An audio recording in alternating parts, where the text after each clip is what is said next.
Hello everyone, welcome back to the complete HTML course.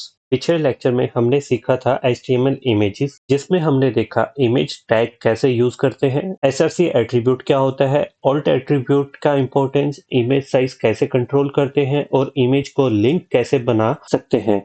आज के lecture में हम सीखने वाले हैं एचटीएमएल लिस्ट्स। लिस्ट का यूज होता है इंफॉर्मेशन को ऑर्गेनाइज्ड वे में शो करने के लिए। अगर आप किसी वेबसाइट पर देखो product feature course topics menu items, तो ये सब लिस्ट के फॉर्म में शो किए जाते हैं। HTML में तीन टाइप्स की लिस्ट होती है, unordered list, order list and description list. तो लेट्स स्टार्ट। तो सबसे पहले हम देखते हैं अनऑर्डर्ड लिस्ट। अनऑर्डर्ड लिस्ट का मतलब होता है बुलेट पॉइंट्स वाली लिस्ट।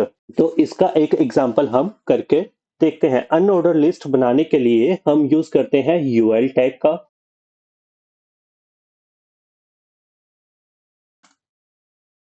तो यहाँ पर हम एक अनऑर्डर्ड लिस्ट क्रिएट कर चुके हैं, जिसमें हमने तीन आइटम्स डाली है, एप्पल, बनाना एंड चेरी।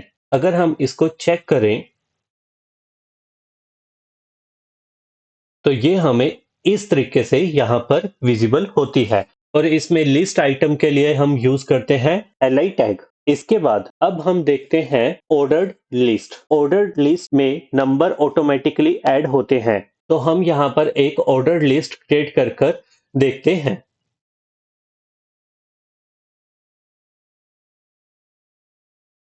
तो यहाँ पर हमने एक ऑर्डर लिस्ट क्रिएट की है, जिसमें हमने तीन आइटम्स ऐड किए, first item, second item and third item. और इसमें नंबर्स ऑटोमेटिकली ऐड हो चुके हैं। ऑर्डर लिस्ट में नंबरिंग चेंज भी कर सकते हैं, हम उसको टाइप चेंज कर सकते हैं।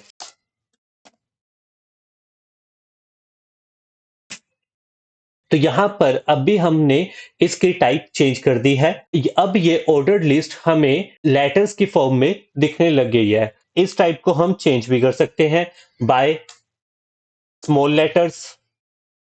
तो स्मॉल लेटर्स में भी चेंज कर सकते हैं, हम रोमन नंबर्स में भी चेंज कर सकते हैं, और हम स्मॉल रोमन नंबर्स में भी चेंज कर सकते हैं इसको। तो यहाँ पर मैंने आपको डिफरेंट डिफरेंट टाइप्स की ऑर्डर लिस्ट बताई है, जिसमें हम डिफरेंट डिफरेंट टाइप्स के साथ लिस्ट को ऑर्डर कर सकते हैं। अब हम देखते हैं डिस्क्रिप्शन लिस्ट। इस लिस्ट का यूज होता है टर्म्स और डिस्क्रिप्शन शो करने के लिए। अब यहाँ पर डिस्क्रिप्शन लिस्ट हम इस तरीके से फॉर्म करते हैं, जिसमें हम डिस्क्रिप्शन DL टैग यूज करेंगे। DL टैग के अंदर हमारे पास डिफरेंट डिफरेंट डिस्क्रिप्शन टर्म्स हो सकती हैं, जैसे कि यहाँ पर अभी हम HTML का देख लेते हैं, और इसकी हमारे पास डिस्क्रिप्शन डेफिनेशन भी होगी। तो हम उसको DD टैग के साथ यूज करते हैं, और इस तरीके से हमारी हाइपरटेक्स्ट मार्कअप लैंग्वेज शो हो जाती है। अगर हम यहीं पे एक और टर्म क्रिएट करें, जैसे कि हमने एक टर्म बनाई CSS, और इसकी full form cascading style sheets, तो हमारे पास इस तरीके से ये शो हो जाती है। अब हम देखते हैं नेस्टेड लिस्ट्स। HTML में लिस्ट को नेस्टेड भी कर सकते हैं, मतलब एक लिस्ट के अंदर दूसरी लिस्ट। तो जैसे कि हम यहाँ पर एक अनऑर्डर्ड लिस्ट क्रिएट करते हैं।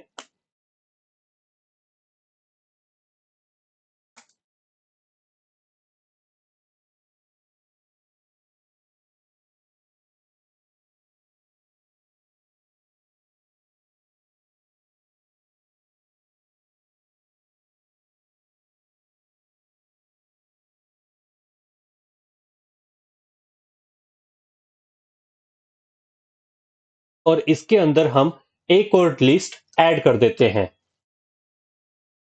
तो यहाँ पर हमारे पास एक लिस्ट हमने क्रिएट की एप्पल, उसके अंदर हमने दो और लिस्ट ऐड किए, उसके सब टाइप्स रेड और ग्रीन।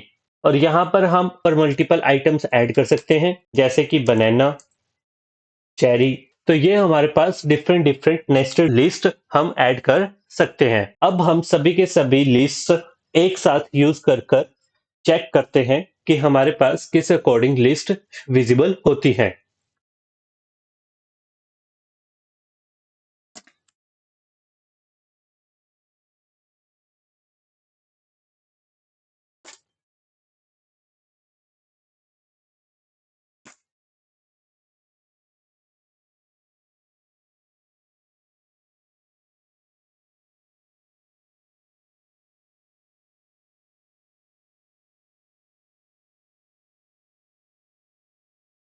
तो यहाँ पर हमने डिफरेंट डिफरेंट लिस्ट फॉर्म की हैं, जिसमें हमने अनऑर्डर्ड लिस्ट फॉर्म की, ऑर्डर लिस्ट फॉर्म की, definition list and nested list भी फॉर्म करके हमने यहाँ पर चेक कर लिया है कि वो किस अकॉर्डिंग यहाँ पर हमें दिखती हैं। तो आज के लेक्चर में हमने सीखा unordered list, order list, list types, description list, nested list.